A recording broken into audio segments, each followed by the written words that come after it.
mesma roupa que o pai e a mãe, passar esmalte nas unhas, maquiar. É tudo tão fofinho, né, gente? Se tratando das crianças. Mas é preciso ter cuidado para não incentivar a adultização. A aceleração da infância, portanto, é o tema que vamos debater no Diálogos de hoje. E eu recebo aqui no estúdio a psicopedagoga e também psicanalista Cláudia Del Corto. Seja muito bem-vinda, Cláudia. Obrigada, Dani. Muito obrigada, por me receber e tratar de um tema que é muito importante, urgente, nos tempos atuais. Sem dúvida, vai ter muita coisa para a gente falar hoje, né? E eu quero aproveitar, a gente lembrar mais uma vez que a TV Câmara preza pela acessibilidade, tem o conteúdo 100% traduzido em Libras. É isso mesmo, e quem sempre está aqui com a gente é a Ana Furtado, que é intérprete de Libras. Tudo bem, Ana? Sigamos juntas até o final. Bom, Cláudia, vamos começar então, né? A gente vê, isso não é recente, é bem antigo, né? As crianças, elas muitas vezes querem ser adultas, né? Querem crescer. A gente tem esse problema, né? De não viver o agora. É sempre o passado que é melhor ou o futuro. A que caracteriza isso? Tem muitos adultos por trás também, né? É um estudo muito mais complexo que a gente tem que analisar. Dani, algo que a gente precisa pensar a respeito é que, assim, a criança, de fato, toda criança quer ser um adulto. Tem até uma música do Palavra Cantada que chama Toda Criança Quer, que tem a estrofe que diz: toda criança quer ser um adulto, e aí desdobra. Mas o adulto que a criança quer ser tem algo do afetivo, da identificação, de se apropriar dessas experiências para estar no mundo. E a questão maior é o que o adulto faz com isso, porque muitas vezes o adulto entende de forma concreta e acaba atravessando o infantil e atrapalhando o desenvolvimento das crianças. Sim. E cita para a gente quais seriam os principais, os mais evidentes, esses sinais de que a criança está sofrendo de uma infância acelerada, está ultrapassando períodos? Se a gente pensar, toda vez que a gente coloca as crianças num excesso ou numa ausência, as nossas crianças têm vivido o excesso de agenda, o excesso de que tem que conquistar tal idioma precocemente, de desenvolver atividades diversas, então uma sobrecarga, não gosto muito desse termo, mas vou usá-lo, estimulação, que vem, porque eu acho que aí cabe, uma estimulação excessiva, e aí a gente vai se deparando com as nossas crianças mais ansiosas, não vivendo o processo das experiências, do brincar, do não fazer nada. É importante também, né? Muito, muito importante. Tem crianças, eu vou lembrando de situações que não conseguem saber o caminho que fazem da escola para casa, o tempo que realizam, tudo fica muito no fazer, no compromisso, achatando a experiência de ser, que é do brincar, que é do viver aquela experiência sem o compromisso e o estresse da vida adulta. E hoje a gente inverteu isso, as crianças estão com uma agenda muito mais repleta de compromissos até do que nós adultos. Isso é muito sério. Sim, e esse comportamento é muito romantizado também, né? E aí vai muito de hoje em dia que a gente tem que ser produtivo o tempo todo, né? E acaba transferindo também para as crianças. Bom, para a gente expandir esse bate-papo, eu quero chamar o nosso outro convidado que está com a gente de forma remota, que é o neuroeducador e especialista em educação tecnológica, Fernando Lino. Seja muito bem-vindo, Fernando. Muito obrigado, Daniela. Olá a todos, muito obrigado pelo convite.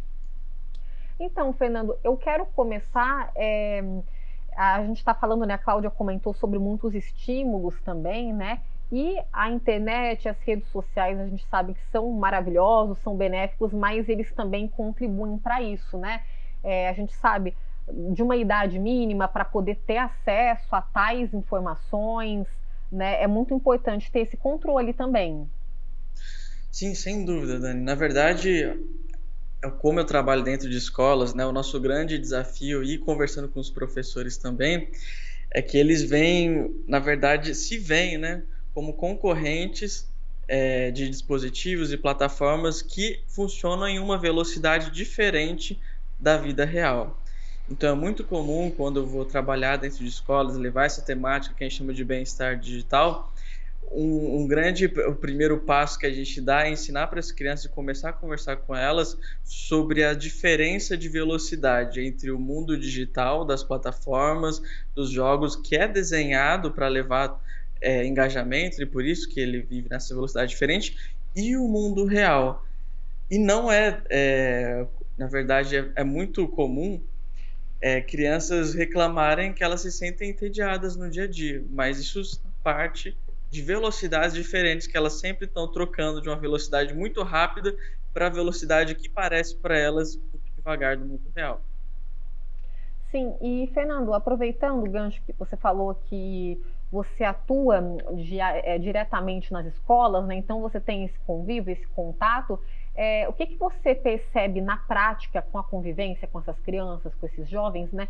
Desses riscos da gente acelerar a infância? Bom, o primeiro, o que eu mencionei foi a velocidade, e o segundo, que é muito latente, isso você vê em conversa com famílias, conversa com crianças, na verdade, a aceleração, que é o tema de hoje, né? A aceleração do fim da infância. E por que isso acontece? Porque quando as crianças elas entram em plataformas que, teoricamente, não era para elas estar lá, porque elas não têm idade mínima, existe uma tendência delas começarem a estar expostas a assuntos e temáticas que elas não têm maturidade para lidar, porque são assuntos de uma idade, por exemplo, de 14, 15, 16, 18 anos, principalmente a nível sexual. Então a gente começa a ver que eles começam a ter brincadeiras e assuntos e temáticas que não era para ter nessa faixa etária, muito porque eles estão expostos a diversas temáticas, tendências dentro dessas plataformas. Infelizmente, né, na primeira pergunta que você falou conversou comigo, a gente vê que os pais eles têm poucas ferramentas e conhecimento de supervisionar o que os seus filhos estão fazendo. Sim, isso é importantíssimo. Bom, para a gente continuar aqui o nosso diálogo, agora eu quero exibir o depoimento da Verônica, que ela é mãe da Clarice, de 4 anos, e ela mandou um vídeo para a gente explicando o que ela faz a respeito, para ela ter esse controle, né, para que a filha, que ainda é uma criança, ainda está nesse processo da primeira infância, não tenha esse período da vida prejudicado. Vamos ver o que ela mandou para a gente. Eu tenho uma menina de 4 anos e a gente se dá super bem. Ela é muito desenvolvida socialmente, ela gosta de conversar, ela gosta de brincar. Eu acho muito interessante que ela tenha esse desenvolvimento, mas eu evito que ela amadureça demais para a idade dela, assim. Eu acho que tem coisas que não se dá para conversar, tem coisas que não se fala perto de crianças. Eu acho importante que a gente mantenha a inocência da criança, por mais que a criança fica perguntando por que de tudo, eu acho necessário ter uma certa delicadeza, um certo cuidado, assim, na hora de você responder uma criança, porque ele também tem 4 anos de vida, 5 anos de vida, não sabe? Às vezes a gente com 30, 40 não entende algumas coisas, imagina uma criança assim, muito nova. Eu evito de deixá-la no celular, TikTok ela não olha de jeito nenhum, entendeu? Não acho nem um pouco, assim, adequado para a idade dela. Excesso de telefone, não vê, né? Eu acho importante que ela brinque, que ela faça sujeira, depois a gente arruma. Vai brincar na chuva, depois toma um banho, brinca com tinta suja e tal, bota uma roupa mais velhinha, né? Daqui a um tempo essa roupa já não vai caber mais. Então, assim, a criança, ela só tem 10, 11 anos de infância, né? Depois já vem a pré-adolescência, aí já muda. Mas eu acho muito importante que a criança aproveite cada momento que ela tem. Assim, e eu busco proporcionar isso para minha filha. Eu já ouvi muitas críticas, você prioriza muito ela, né? Mas sim, ela daqui a um tempo ela já vai ser independente, daqui a um tempo ela vai crescer, vai amadurecer, vai seguir a vida dela. E aí, os primeiros momentos eu quero estar junto, os primeiros momentos eu quero que ela desenvolva. Eu quero que ela seja criança, eu quero que ela aproveite. Então eu sempre procuro fazer isso. Eu tomo muito cuidado também com as roupas. Eu acho importante que a criança use roupa de criança, para não dar abertura nenhuma de sexualizarem, porque existem muita gente, assim, existe cada coisa na internet, entendeu? E eu tenho muito medo mesmo. Não fico expondo ela nas redes, eu acho completamente desnecessário também. Eu acho que, assim, você ter uma certa... uma vida digital ali ativa, você publicar, você criar conteúdo é diferente de expor, né? Eu acho que existe um pequeno detalhe ali que faz total diferença do limite que você vai expor a sua criança. E eu acho importante, a tecnologia é maravilhosa, mas tudo no seu tempo, roupa no seu tempo, maquiagem no seu tempo. Quer maquiar, quer pintar unha, beleza. Então não vai pintar de vermelho, não vai pintar entendeu? Pinta ali bota um adesivo de ursinho. Esses dias eu comprei na internet um monte de adesivo de... Certo, então, aí agradeço a Verônica por ter enviado o depoimento para a gente. Cláudia, quero primeiro começar, né, esse período da primeira infância, né, ela tem uma filha de 4 anos, esse período da primeira infância, ele é muito importante, né, isso para todos nós, e vai dizer muitas das coisas que a gente vai vivenciar lá na frente, né, como adultos mesmo, desde essa educação emocional, o caráter. É um momento crucial na vida de uma pessoa, essa primeira infância, né? Totalmente, né? É crucial e né, a base. Vamos pensar numa casa, né? Se a gente pensar, esse período é o alicerce, é onde a gente alicerça a nossa estrutura, né, que vai sendo construída ao longo da vida. Então, o que é feito nesse período vai impactar durante todo o nosso percurso. Então a gente precisa cuidar. Ouvindo a Verônica, né, a mãe, o depoimento, me traz, né, algo que ela, de forma muito bonita, né, vai preservando a infância, porque nós somos responsáveis pelas crianças, nós apresentamos o mundo a essas crianças.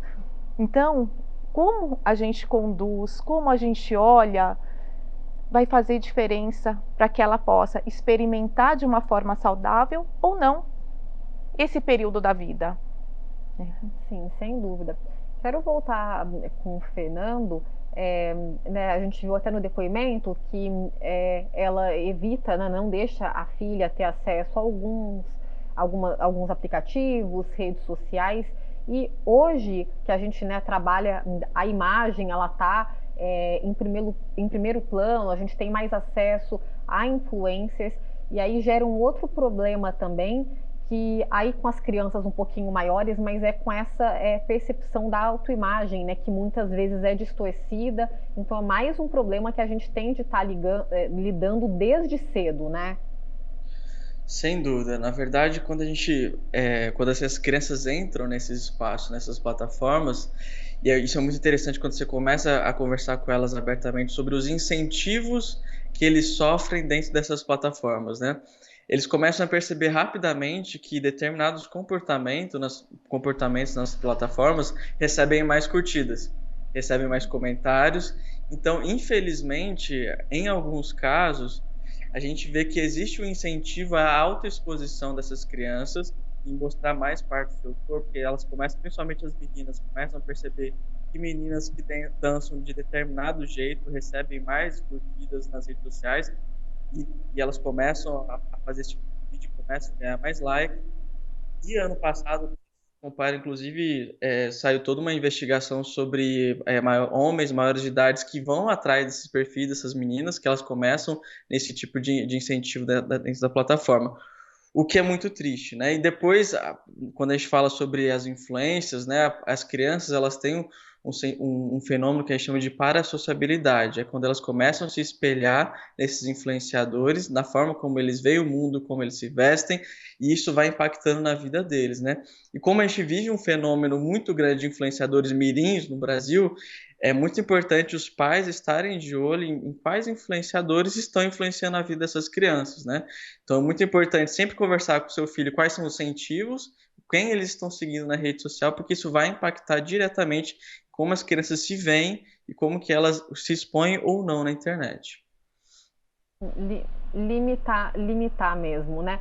Bom, o bate-papo tá bom, só que a gente vai para um rápido intervalo, mas fiquem com a gente, porque daqui a pouquinho a gente vai papear mais sobre esse assunto tão importante, né, gente? Que é a aceleração da infância. Fique com a gente, voltamos já já.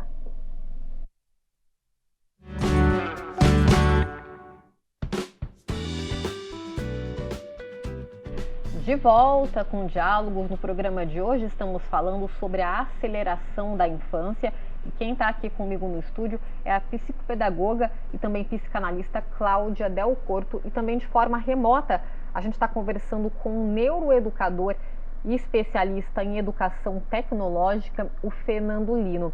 Antes da gente continuar, olha só, a gente quer reforçar que em São José tem uma lei municipal, a 9.103, que é do ano de 2014, em que fica instituída e incluída no calendário de festas e comemorações do município a Semana de Combate à Erotização da Infância e a ocorrer, né, no âmbito do município. Então é importante a gente reforçar essa questão, né? A gente tem falado, essa exposição também em massa das crianças, ela é ruim por diversos motivos que a gente tem citado aqui, incluindo a erotização, né? Tem muitas pessoas, infelizmente, mal intencionadas que acabam se aproveitando disso. Então a gente tem de tomar muito cuidado com o que posta, as roupas, o tipo de fotos que você posta do seu filho, de qualquer criança nas redes sociais.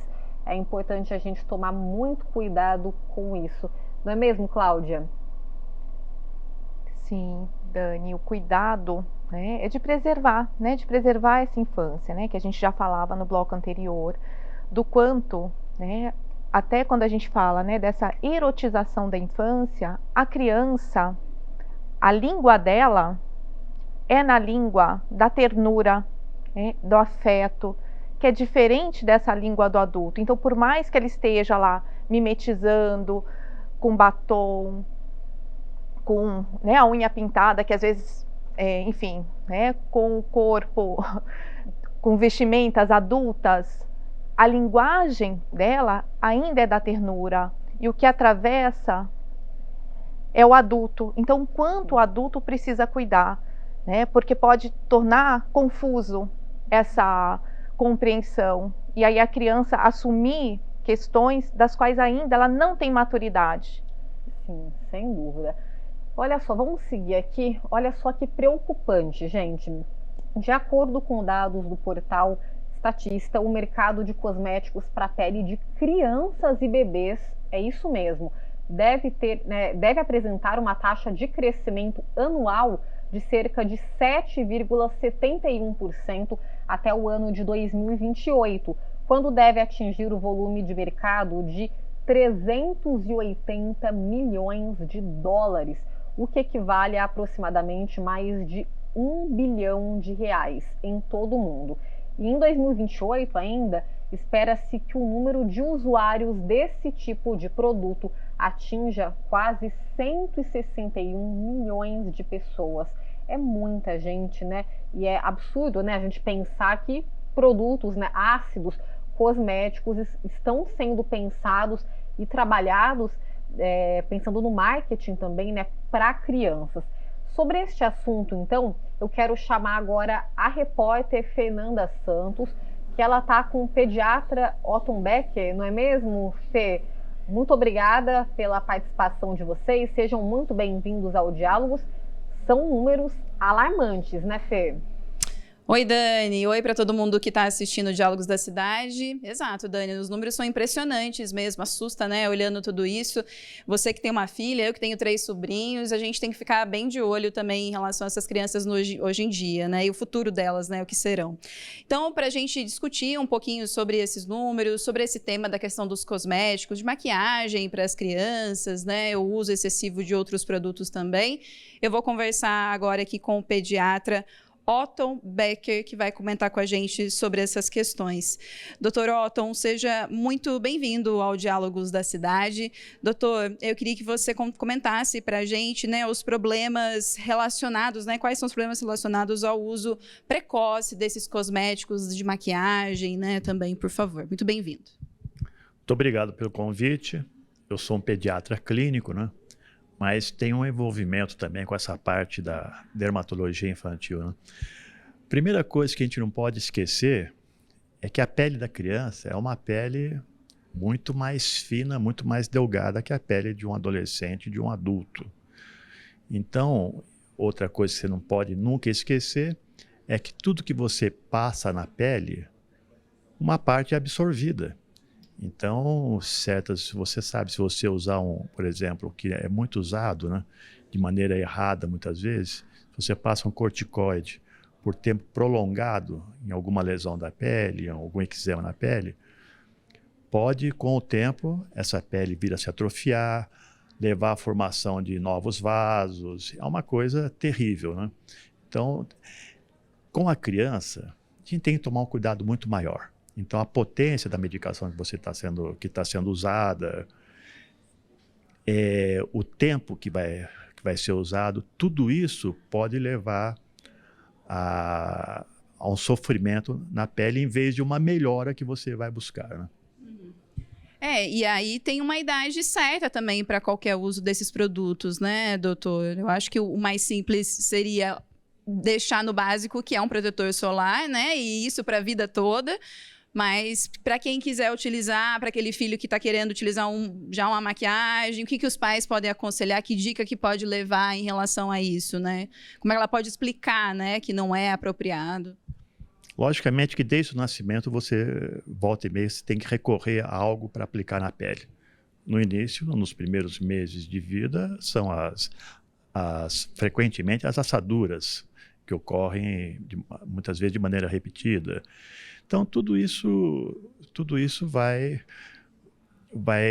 com o tempo, cada época da vida tem coisas diferentes. Agora, esse uso, né, de maquiagem, coisas do tipo, muitas vezes até algumas substâncias que você usa em adultos, eu particularmente, né, a gente tem esse conhecimento, mas não acaba não usando em consultório. Mas avisa, às vezes a gente conversa com as mães também sobre isso, quando a mãe até pede uma opinião para ela própria, nem sempre para o filho.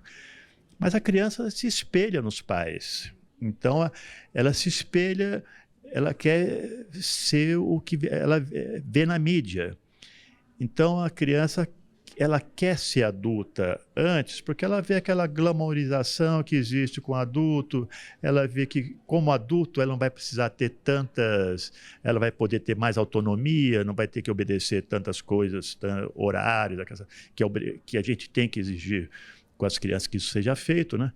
E ela pode usar medicações que podem prejudicar para o resto da vida. Então, muitas vezes, hoje se fala, você até tinha comentado comigo, né, sobre o uso de ácido hialurônico, né, que se é usado muito para rejuvenescimento da pele. Isso em criança, jamais, né? Às vezes, você tem que usar alguma maquiagem cosmética em crianças que têm alguma lesão, que já tenha nascido com alguma lesão de pele. Muitas vezes você tem que usar porque o bem-estar dela corre com isso, né? Então, a gente tem que tomar muito cuidado. A pele da criança, a gente não pode esquecer, é diferente da pele do adulto. A pele da criança, ela absorve com muito mais facilidade tudo que é passado sobre ela, né? Evidente, até mesmo você comentou comigo sobre o uso de protetor solar, né? Deve ser usado, mas tem que ser usado da maneira correta, no horário correto, né? Não é o dia inteiro, né? Então, você comentou, a criança chega para a mãe, eu vi não sei quem com tal maquiagem. E tem que explicar para ela, não, calma, vai chegar a sua vez. E a gente não pode esquecer, não sei se eu posso até comentar sobre isso, a criança, a gente sempre estudou muito os primeiros 100 dias das crianças, né? Como do recém-nascido, né? Hoje não é mais 100 dias, hoje são os primeiros 1000 dias da criança, né? E a gente tem que ter sempre em mente que tudo que a criança, ela nasce, as janelas do cérebro estão abertas para receber tudo que você quer passar para ela, né? Coisas boas, muitas vezes coisas ruins. Hábitos saudáveis a gente cria nessa idade. até seus 5, 6 anos. Você criou hábitos saudáveis, maravilha. Você criou hábitos ruins, isso vai perpetuar para a vida toda. Depois dos 5, 6 anos, é muito difícil você embutir na criança hábitos saudáveis. Então, não deixa de ser o hábito saudável o cuidado com a pele, logicamente, né? E passar o mínimo possível de ainda mais medicamentos ou produtos na pele, né? Doutor Otton, a gente vai continuar falando sobre esse assunto em relação ao que você até falou desses primeiros momentos de vida, né? Em relação à brincadeira, né, Dani? Mas então eu volto aí no estúdio para vocês discutirem sobre essa questão dos usos dos cosméticos, mas no terceiro bloco eu volto para a gente falar da brincadeira, né? Que é muito importante também para a gente agregar durante esse período da infância da criança. É com você. Sem dúvidas, Fê, obrigada. Agradece o Dr. Otton também. Daqui a pouquinho vocês voltam. E só para complementar, né, que a Fê e o doutor estavam falando sobre muitas crianças que utilizam ácido hialurônico no rosto. Olha só, a gente tem uma informação também que a geração alfa, que é aqueles que nasceram após o ano de 2010, muitos já estão comprando produtos, gente, com base de ácido retinol. Para quem não sabe, é um ácido um pouco mais forte, que ele é utilizado para linhas de expressão. E aí, claro, tem médicos que receitam mais cedo, mas geralmente é utilizado em peles mais maduras, após seus 30 e poucos, 40 anos.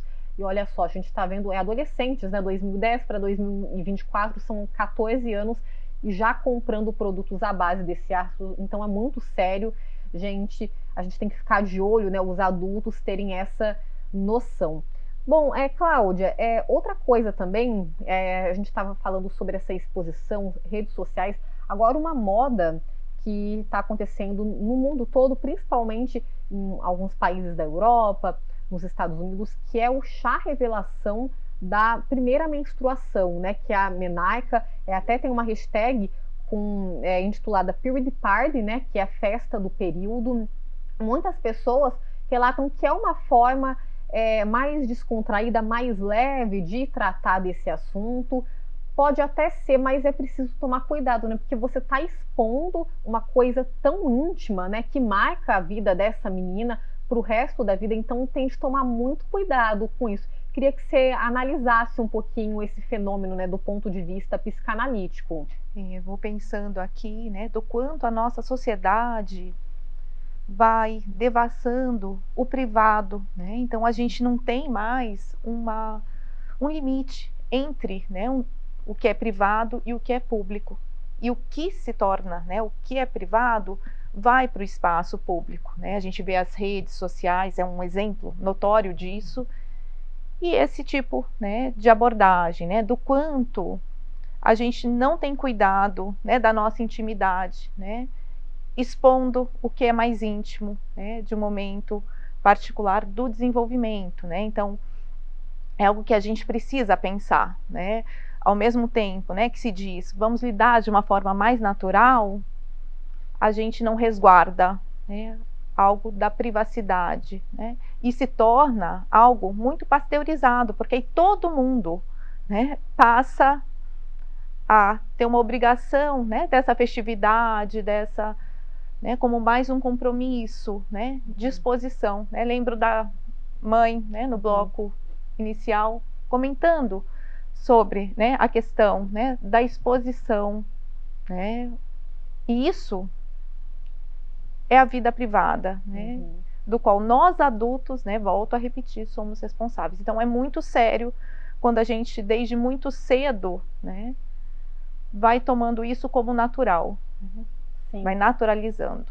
Sim, até em alguns comentários, né, desses vídeos que viralizaram, obviamente, muitas pessoas comentaram, legal, mas esqueceram de perguntar se a menina quer isso, né? Se é uma coisa que foi decidida de uma forma plural, em consenso.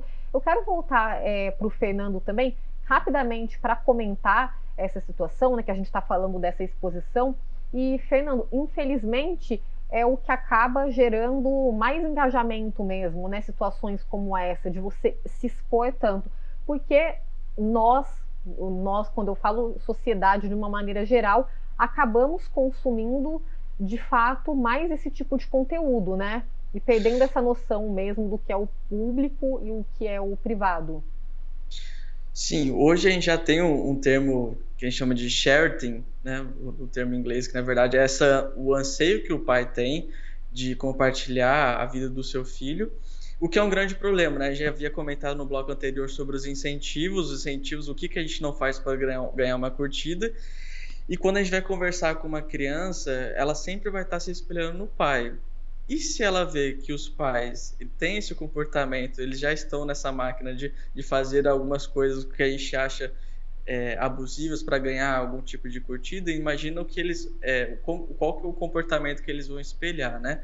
Então a gente tem um grande problema hoje que pais não têm a noção do que é público e privado. Quando a gente conversa com pais, sempre quando a gente conversa com pais dentro de escolas, a gente sempre fala sobre a importância sobre perguntar para a criança sobre consentimento para postar ou não uma foto, porque uma coisa é você postar uma foto de uma criança que hoje tem 5 anos, tá, mas qual que vai ser o sentimento que ela vai ter isso daqui 10 anos, daqui 20 anos, uma vez que a gente sabe que a foto postada numa plataforma ela não vai desaparecer do dia para a noite.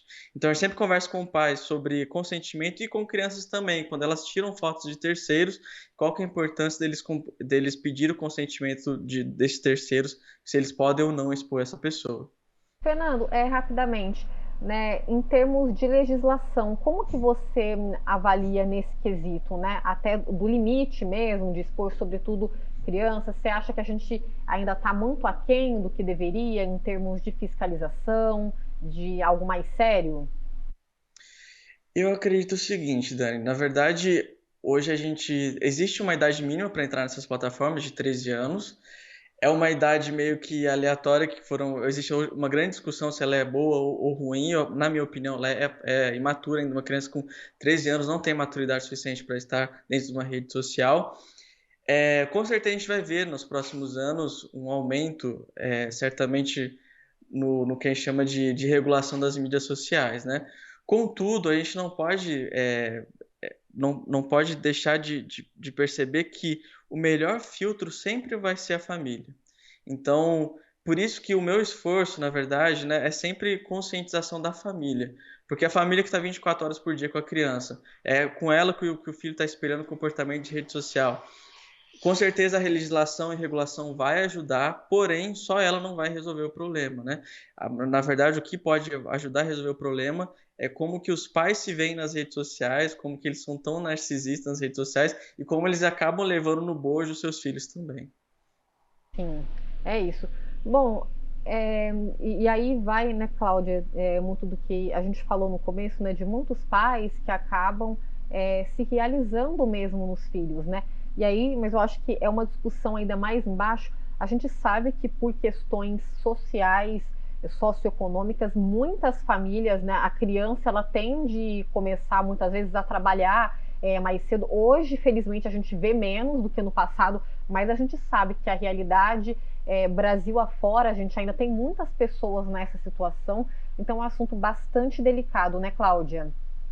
Sim, né? E aí a gente antecipa, né, o que seria das questões, né, de responsabilidade adulta aí postas nas crianças, né?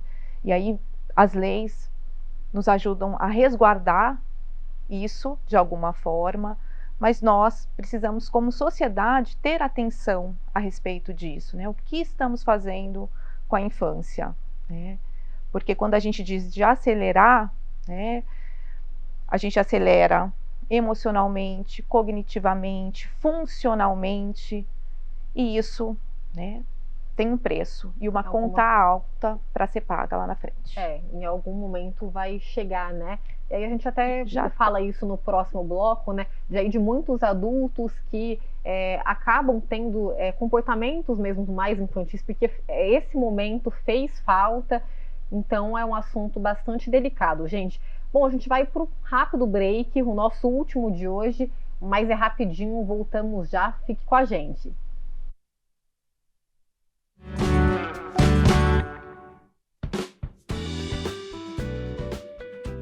Estamos de volta com Diálogos e olha só, a Mariana Cotini, que é uma outra mãe de uma menina de 5 anos, também mandou um depoimento para a gente de como ela lida com toda essa questão em casa. Vamos ver. Bom, em relação aos meus filhos, minha filha, eu tenho uma filha de 5 anos. E essa geração já é muito desenvolvida naturalmente, recebe muitos estímulos na escola, na convivência, nos amigos. E eu tenho uma preocupação grande com ela em relação a não pular fases, né? Respeitar a idade, respeitar a infância, curtir a infância. Então eu tenho algumas práticas aqui em casa que eu uso. Então, em relação a YouTube, eu não deixo o YouTube de jeito nenhum. Eu já deixei, já vi que é muito difícil controlar. Então, eu não deixo ela assistir nenhum vídeo no YouTube. Porque o YouTube é muito estímulo, muita dopamina, é muita informação que a gente não tem controle. Então, são vídeos caseiros, são vídeos mais sem controle mesmo, sem edição, sem tanta produção. Então, eu evito o YouTube. Outra coisa eu tenho uma preocupação em relação à roupa que ela usa, não ficar muito com cara de roupa de menina moça, muito com cara de roupa preta, roupa muito sensual. Eu tenho essa preocupação em relação ao jeito que ela se veste. Eu tenho uma preocupação em relação às músicas que ela ouve, e eu já tive que evitar algumas músicas aqui em casa, para ela não ouvir tanto funks, músicas que falam muito do corpo, que mexem, rebolam muito. Ela gosta de dançar, então às vezes ela quer dançar e ela vem dançando, e eu e o pai dela, a gente fala: filha, essa dança, esse rebolado aqui é só aqui em casa. Rebolar assim, não pode rebolar na rua, não pode rebolar na escola. Esse jeito seu de brincar é só para o papai e para a mamãe, sabe? Então eu tenho assim várias coisas, várias preocupações em relação a essa infância, respeitar a idade certa de cada coisa, não pular etapa, e ela não forçar um adultecer antes do tempo, né? Não forçar que ela perca a infância, a ingenuidade, o lugar dela de criança antes do tempo. É isso, então. É isso, obrigada, Mariana. Cláudia, não tem jeito, eu acho que é o diálogo mesmo, né, importante, mesmo com as crianças menores, mas mesmo que você comece de uma forma mais lúdica mesmo, mais didática, uma hora vai entrando, né, na cabeça, no inconsciente da criança. Tem gente que fala, não entende, mas não é bem assim, né, eles já vão absorvendo as informações que a gente fala. E queria falar com você de uma coisa interessante, né, a gente está falando das crianças que querem ter cada vez mais autonomia, querem ultrapassar, né, os períodos, não querem viver o momento presente mesmo, aproveitar para não fazer nada, como você falou, para brincar, para ser criança. E aí a gente tem um fenômeno também que muitas vezes é estendido à vida adulta, né, de adultos também que lá na frente não querem envelhecer. Tem uma relação entre um e outro para a gente tentar pegar assim, na origem dessa questão? Estou aqui pensando, né, nossa sociedade, né, se a gente pensar os extremos, tanto a infância, quanto o envelhecimento, a velhice, o quanto a gente não lida bem, né, na nossa sociedade contemporânea com esses marcadores. Né, se a gente pensar infância, algo, né, que busca ser superado, tanto que os adultos ficam, né, preocupados com o alcance da autonomia dessas crianças, e aí isso sobrecarrega. Sobrecarrega. Por quê? Porque para eu ter autonomia tem um caminho, né? Não é algo, né, num passe de mágica ou numa super, né, intervenção e estimulação. É algo que é no processo. Eu alcanço a autonomia no processo. E por outro lado, quando a gente está falando do envelhecimento, a gente quer evitar e quer ficar nesse miolinho. E aí a gente tem adultos que vão experimentar a vida adulta de formas diferentes. Tem uma forma saudável, eu querer rememorar a experiência da infância, ter lembranças, mas tem algo de um outro jeito que é adoecido, que é o jeito de eu não lidar com as responsabilidades da vida adulta, não encarar os processos. Se a gente pensar, né? Perfeito, né? Se a gente pensar, o natural da vida, o saudável da vida é a gente passar, como a Mariana falou, por todas as etapas com o que ela tem para oferecer. Quando eu quero evitar o envelhecimento, a responsabilização, isso é preocupante. E aí, né, esse tipo de permanência na esfera adulta que a gente precisa ter uma atenção. E a nossa sociedade hoje mostra adultos adoecidos nesse sentido, de não querer encarar essa etapa. Agora, poder rememorar, ter lembranças, né? Porque a gente, como a gente disse lá no começo, né, dessa conversa, a criança nos acompanha a vida toda. Então, de uma forma saudável, ela vai nos revisitar, mas ela não pode ser algo, né, de uma imaturidade. E é essa que às vezes se apresenta em muitos dos adultos que estão educando as crianças pequenas. Sim, e Cláudia, pegando como gancho até um desafio para muitos pais, né, acredito eu inclusive vivenciei isso também, de você saber o limite, né, porque assim, nós não queremos criar uma criança totalmente dependente, porque essa criança vai sofrer na vida adulta, né? Então, qual que é o limite em termos práticos, né? Desde criança mesmo, né? Você já incentivar, faz isso aqui, faz a sua tarefinha, mas qual que é esse limite para a gente não colocar responsabilidades demais, né? Não sobrecarregar aquela criança, mas também não deixar aquela criança totalmente dependente, porque ela vai sofrer ao longo da vida. Perfeito, ótima pergunta. É uma pergunta, né, que eu vou me debruçando sobre ela e tenho me debruçado, porque eu penso assim, né, qual que é a medida certa, né, qual que é o limite?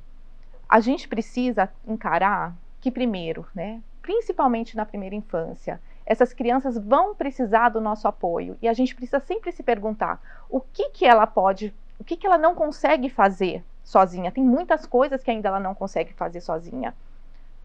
Segundo degrauzinho, o que ela ainda precisa de ajuda, né? Mas ela já consegue encaminhar um pouquinho. E o que é aquilo que ela já dá conta de fazer sozinha. A gente precisa ter um olhar para isso.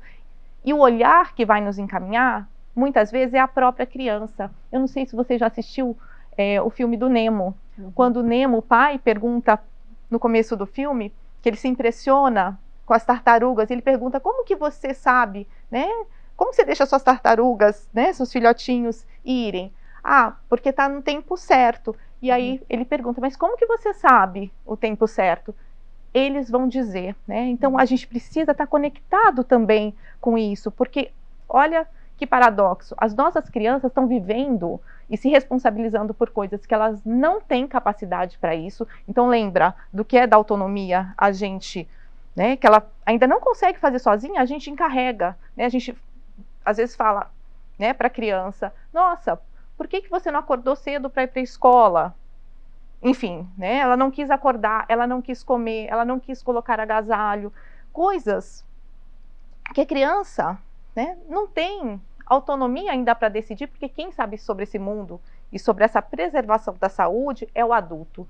Agora, tem coisas que as crianças não dão conta e os adultos estão deixando, né, com que as crianças lidem com a internet, com assuntos que não são apropriados e com vivências das quais elas ainda não têm condição. Então, isso é um complicador e é algo que a gente precisa cuidar. Então, né, não sei se te respondo, mas isso vai trazer, se a gente antecipa a experiência, né, de colocar as crianças, né, fazendo coisas que elas não dão conta ainda, a gente vai ter adultos lá na frente imaturos revivendo esse lugar. Então, isso é bem importante, né, ser pensado e cuidado. Sim, complexo, gente. Então, a gente precisa ter atenção quanto a isso. E aí tem várias metodologias também para os pais que podem procurar depois, né, sobre essa questão de dar mais autonomia com moderação para as crianças. Tem o método montessoriano também, que é muito conhecido, né, e entre outros, né, para quem tem interesse, tem bastante ferramenta para pesquisar e estudar. Tá aí uma dica para os pais. Bom, vamos voltar então com a Fernanda Santos, que está com o pediatra Otton Becker. Fê, você já deu uma palhinha, né, do que a gente vai falar agora, sobre a questão da brincadeira, do brincar, o quão é importante ter esses momentos também, né, na infância. É isso, Dani, verdade. É muito importante, né, ter essa memória, né, na infância. Você também tem memórias aí muito bacanas da nossa época, né? Mas esse brinquedinho aqui, né, o celular vai fazendo com que a gente vai perdendo essa rotina. E aí eu vou trazer de novo, então, o pediatra Otton Becker para comentar com a gente quais são os benefícios dessas brincadeiras mais lúdicas, né, podem trazer para as crianças. Doutor, por favor.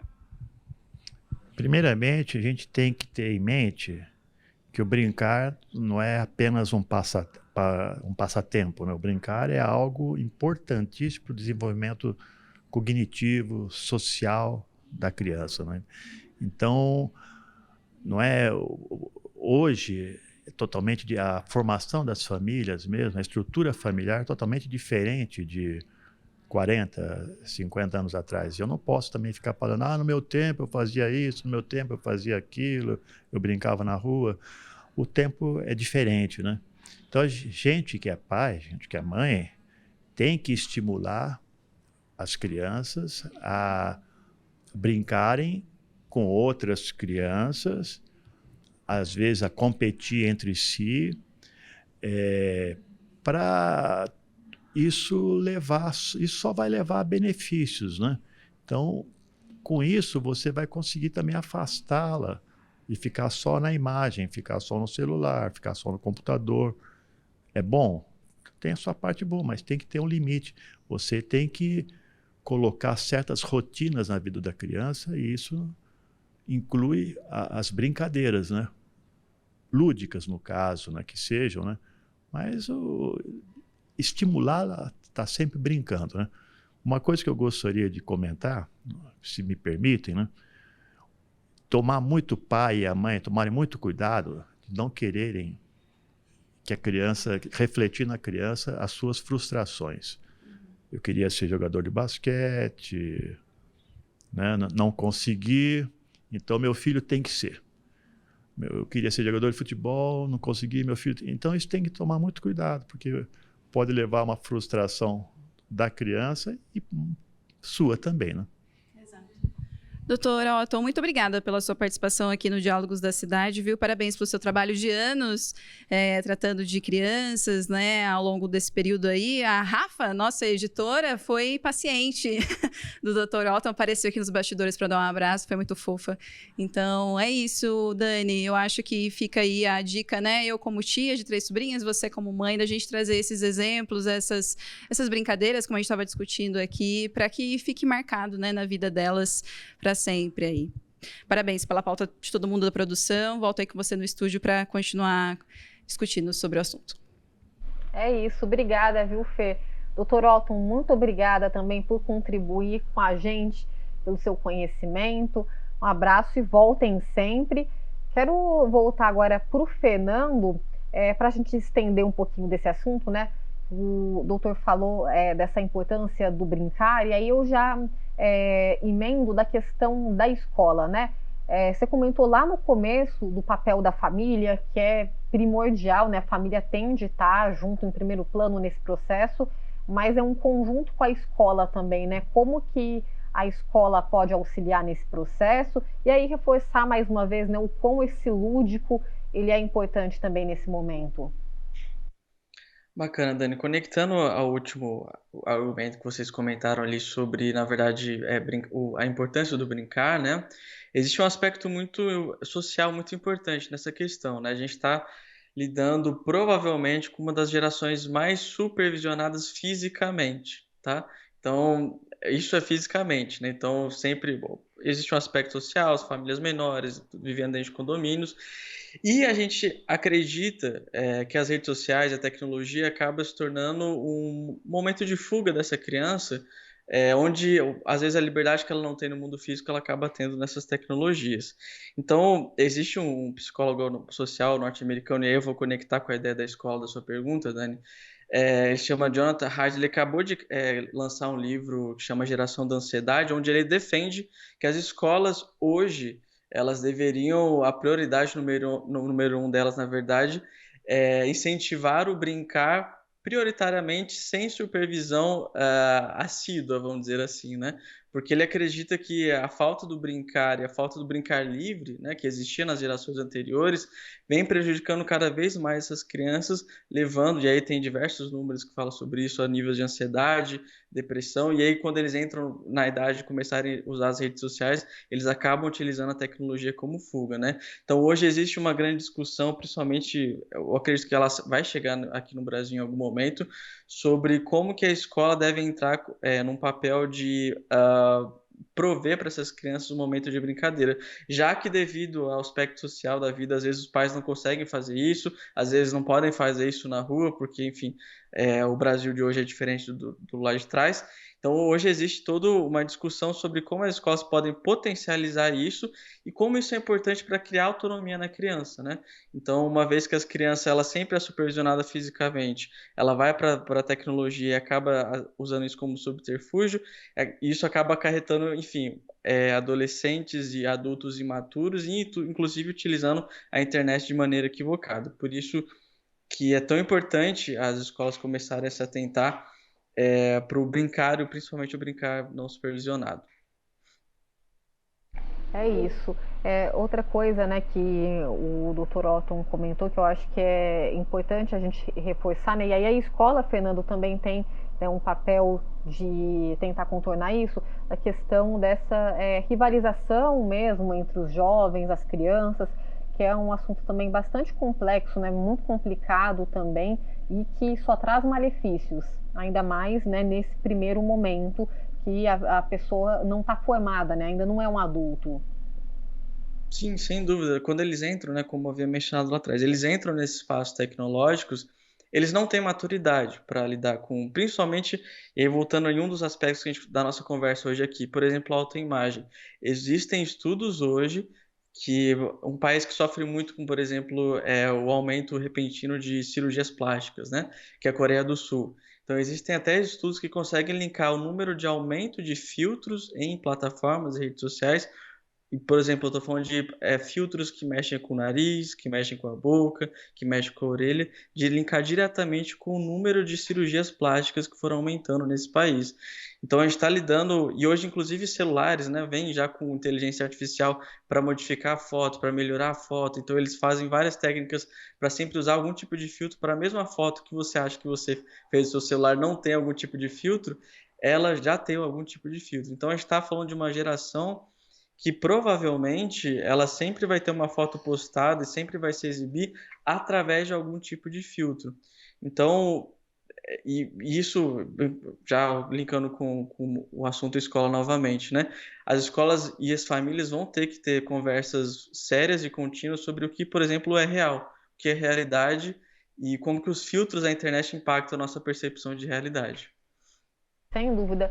Fernando, eu quero agradecer você por contribuir aqui com a gente hoje, por participar desse bate-papo. Muito obrigada mais uma vez e volte sempre. Eu que agradeço, gente. Tchau, tchau.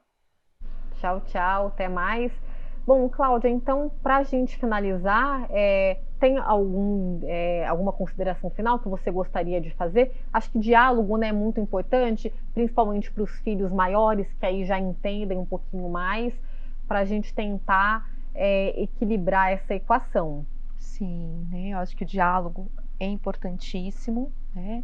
E para equilibrar essa equação é a gente poder se revisitar, né? Enquanto adulto, responsáveis pelas crianças, pelos adolescentes, e a gente pensar, né? Fiquei durante, né, os blocos pensando o que a gente coloca no lugar, né? Porque às vezes a gente não coloca nada no lugar, então a gente deixa ali a rede social, aquela interação, a gente se queixa desses jovens, dessas crianças nas telas, com essa, né, influência dos influencers, da alteração da imagem, da percepção, né, que acontece via foto, via registro de momentos, mas o que a gente coloca no lugar? E aí propositivo, né, para os filhos mesmo. Sim, então o que a gente oferece enquanto adulto, também cheio de compromissos, então pensar atividades, pensar contextos que a gente vá para a experiência do brincar, que a gente vá para a experiência do estar juntos, do conviver, do olhar no olho, de falar sobre a rotina, de falar sobre o trajeto. Quantas vezes eu vejo tanto bebês lá, né, na parte traseira, né, atrás ali, sentadinho no banco de trás, com a telinha, ele não está olhando o caminho, os adultos, né, estão com a criança, e a criança ou adolescente do lado. Sim, normaliza isso, né? No celular. Então, é disso, são coisas simples, né? E o brincar, né? Quando o Dr. Otto traz essa questão do brincar, o brincar é uma capacidade humana que vai nos acompanhar a vida toda. E brincar não é mecânico, né? E não tem hora marcada, é algo que precisa acontecer no encontro. E só vai aprender a brincar quem tem espaço, tempo, relação, né? Porque às vezes a coisa fica mecânica. Então, assim, tem que brincar, né? Então, vamos colocar, né, o dia, o jeito de fazer, e até as técnicas, as coisas que vêm, são muito bem-vindas quando elas vão, né, no encontro de uma necessidade, e não de algo que a gente tem que fazer, porque aí virou agenda, né? O basquete não virou mais um hobby, virou uma obrigação, né? Uma realização do pai ou da própria criança. Isso. Né? Então é disso, eu acho que a gente pensar na simplicidade, né? Do dia a dia, desse cotidiano, dessa rotina, que a gente pode se encontrar. Então eu acho que é isso que eu queria, né, finalizar. Sim, sem dúvida. E é um período muito importante, né? O brincar de descobertas também. Cláudia, muito obrigada, viu, por participar aqui com a gente. Também está convidada a voltar. Então é isso, pessoal. Acho que a mensagem que fica, né? É um período que passa, tudo na vida passa. Então aproveite esse momento, porque senão lá na frente você pode sentir falta, pensar, por que eu não aproveitei como eu deveria, né? Bom, o Diálogos de hoje fica por aqui. Para você rever este programa na íntegra, vocês podem acessar o youtube.com/tvcâmarasjc, os canais 12.3, que é o canal aberto, 7 da NET e também o 9 da Vivo. Pode nos acompanhar também pelo Instagram, que é o @tvcâmarasjc. Eu quero agradecer a Ana. Ana, obrigada, viu, mais uma vez, por estar com a gente até o final, toda semana. E semana que vem, na próxima quarta, tem mais diálogos, viu, gente? A partir das 4 horas da tarde. E eu, é claro, aguardo vocês. Até mais!